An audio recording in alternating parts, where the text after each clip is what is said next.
الذين يذكرون الله قياما وقعودا وعلى جنوبهم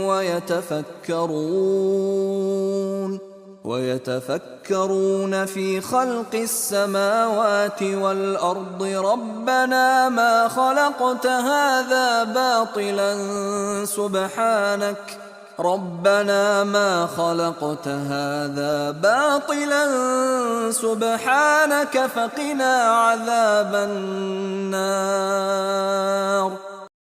جو اللہ کا ذکر کھڑے اور بیٹھے اور اپنی کروٹوں پر لیٹے ہوئے کرتے ہیں اور آسمانوں زمین کی پیدائش میں غور و فکر کرتے ہیں اور کہتے ہیں اے ہمارے پروردگار تو نے یہ بے فائدہ نہیں بنایا، تو پاک ہے، پس ہمیں آگ کے عذاب سے بچا لے.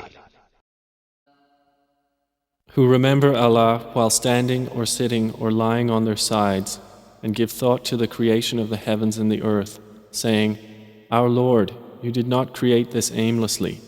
Exalted are you above such a thing. Then protect us from the punishment of the fire.